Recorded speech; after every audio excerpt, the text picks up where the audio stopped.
I'm still in pajamas and the kids are home and I don't know what day it is, but my Christmas tree is gone, all the decor is put up, and I am ready to think about some 2020. First off, I'm going to talk about all my goals for the YouTube channel that has grown without me intending it to, so that's really cool. First, I'm going to talk about some things from my own personal life, since I know a lot of people are interested to see the behind the scenes of what it's like an editor and writer slash mom slash everything, all of the above life. My biggest goal for 2020 is to finish my creative writing program that I'm currently in. This is my second time being in an undergraduate program. The first time was a lot more specialized. It was heavily focused on literature and interpretation and research-based argumentation, but in a specific area, and this one is more broad. I'm doing a fiction writing track, and that is a lot more applicable to what I'm currently doing with my business and just with what I'm enjoying in life. It's definitely a privilege that I've been able to go back to school and do this, and it's setting me up on the career path and also further education that I'm thinking about with possibly doing an MFA program. Graduation for this will be happening in December of this year, and in the midst of all that, I'll already be putting plans into action for grad school. So I'm going to be finishing current school and thinking about next school steps, and it's just a lot. Because on top of that, I'm also teaching my own classes. I have a workshop that is starting January 6th, and I'm excited to see how that goes. And if it goes really well, I'm going to be offering it probably at least another time, if not twice more in the year, just depending on how my own schedule goes and how I feel about it. I personally, because of school and teaching and my own personal writing research journey right now, I'm not taking any big editorial projects. I am doing some coaching and query critiquing and some light projects, short stories mostly, and poetry. But as far as hefty novels, I'm leaving that in the hands of my lovely Coral Rivera, who is very eager to be piling on some things to her schedule. So definitely contact us if you are needing editorial help, and we will consult and discuss and get that all situated for you. The girl is ready to go. You guys need to just give her something to do. My buddy Matt is also doing a lot of query synopsis, first chapter pages critiquing. So if you would like any help with that, and maybe not the full scope of your novel, but just enough to get you set into a traditional route and get your headspace wrapped around that aging process and how that all works. Maybe you just need support. Maybe you just need somebody looking over your pages.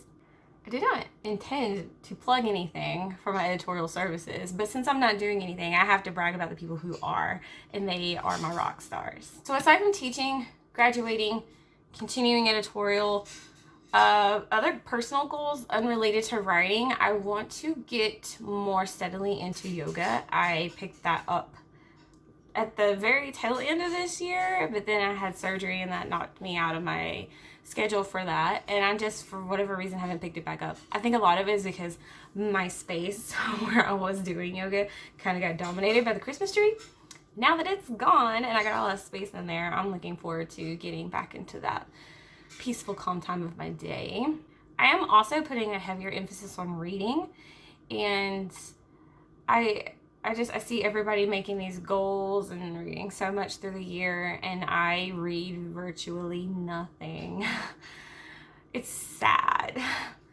The thing is I spend so much time editing that I really don't have any time to get around to just reading things that have recently been released. And honestly, my goal for this year is not even to read things that have just been released. It's really bad. I need to slide that in there. Maybe I'll set me a low goal of like maybe 3 or 5 of like this past year's bestsellers. And I feel like that might be attainable. But between beta reading and editing and reading for school, I don't have a lot of time. But I am so heavily in love with Virginia Woolf, and I had some of her books gifted to me for Christmas, and I started reading The Common Reader first.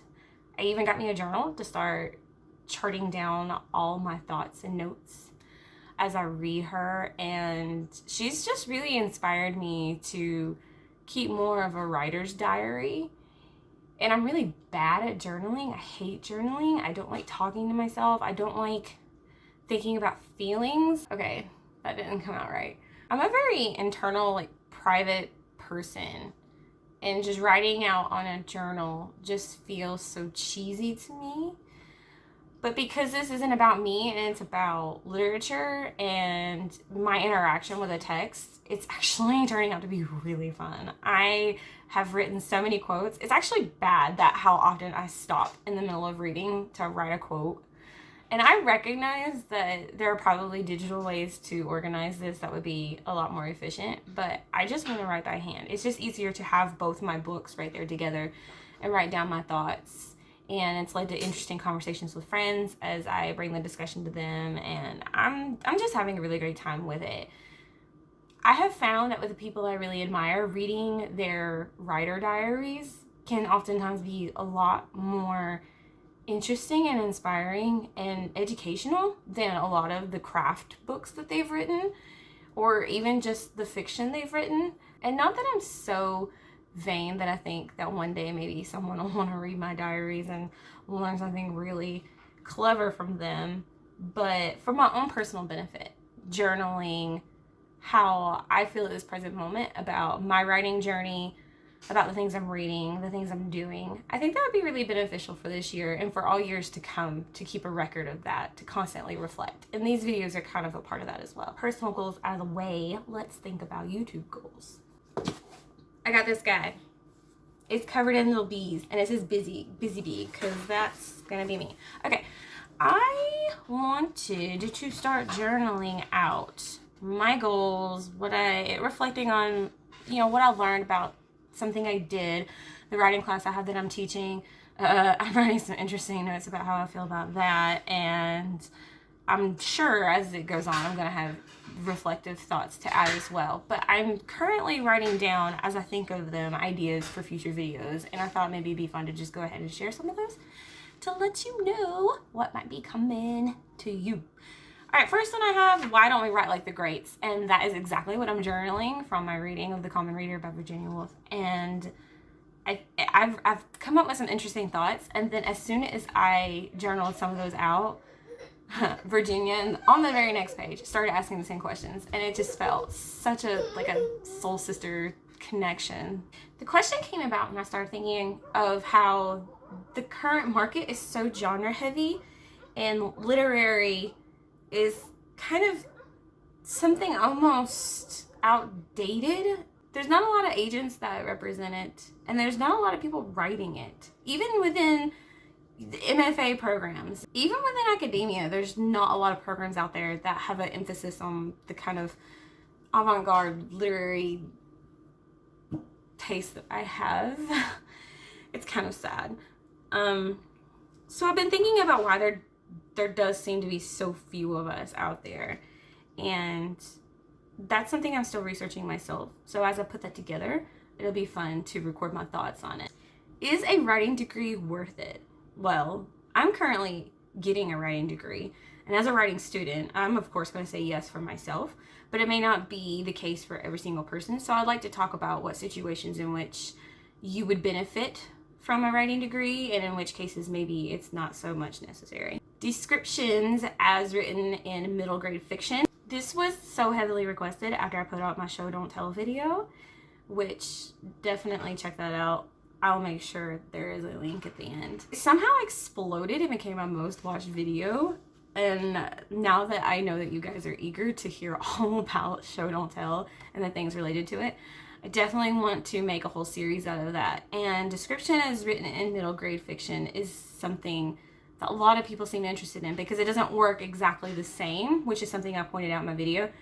And of course, when I say that, people are automatically like, well, then what's different and how do you do it? And I should tell you, so I'll be recording that. I also want to do line editing videos. I have 2 videos I've done so far that kind of very, very broadly address developmental editing, and I'd like to get started on a series that addresses line editing as well. I also get so many questions from people about how I became an editor. I probably have at least a good 15 people in my DMs that have approached me saying, I want to get started in editing. I was wondering if you could tell me about how you got started and just some tips. And I love talking to you guys about this stuff. I love helping other people get into the journey. And one of the things I started doing this year was an assistantship. One of the things I started this year was an assistantship kind of, well, I can't say program because it didn't really kick off because I had life happen. But this year, if time affords, I'd definitely like to get that started again. Put together a whole list of people who would be interested in shadowing me on an editorial project just so that they can get some experience and have an opportunity to ask questions and see how I do things and what things that they may want to adopt into their own business and things they may want to do different. So talking about my journey is not for me by any means. It's definitely for the people out there who, you know, stand to learn something just by hearing someone else's story and learn how it contrasts with their journey and how it may also be similar and help them understand where they want to go next. I really, and this may be the death of me, but I want to make a video about the term gatekeeping or gatekeepers. It's thrown around a lot, and it seems like the very most obnoxious writers out there are really stuck on this soapbox of how publishing is full of gatekeepers and they're out to get you and it's a complete waste, so you should just go off and do your own thing. While I would never want to belittle that and say that that's not legitimate for some people, I think broadly speaking it's a very negative way to approach a very serious topic that we could otherwise address in more helpful terms that highlights what the real issue is, and instead of just abandoning the whole thing, decide to think about what we could do about it and how we can dialogue about it in such a way that actually helps people instead of scares them away. I started this channel with 2 writing advice videos, and I have grown a lot since then, not just in the way I think, but also in the quality of my videos. So I privated those, and I will definitely think about redoing them. They're just so broad that I would probably put them out in small chunks in just a large series. I also, as far as like serial content, I think it'd be fun to add in some fun things, like maybe just reading writer memes. Was that my kid that just ran by? I think it would also be fun to do just like some funny lighthearted stuff. Maybe I could even start doing a series where I read like really trashy writing and try not to laugh while I do it. That could be interesting. I'll continue doing goal checkups where I tell you like what I'm up to and how things are going for me. Those are definitely a little more for myself to just keep track of how things are going. But I feel like seeing someone else reach their benchmarks or fail or talk about how they feel about failing or meeting them and where they want to go next can really inspire other people to think in a like-minded way about tracking their own progress. I have no idea what they're doing. I feel like we benefit most when we discuss our progress and our vision and our goals as a community, and I feel like by sharing what's going on with me, people feel more welcome to share with me what's going on with them. And I love the dialogue. I love just hearing how we're all in the same thing together, just experiencing it from different angles, and the way we all come together, especially on Twitter as a community, just always inspires me, even in all the madness and in all the crazy tweets that get a little out of hand. At the end of the day, it's communication that is helping all of us get through this when it's a slog fest and when there's rejection and when we don't know where to go next, or when we want to write and we just don't feel like we can. So even when I blubber on about stuff like this and wonder who in the world is going to want to hear it, I'm going to keep doing it because I know I like watching these videos from other people.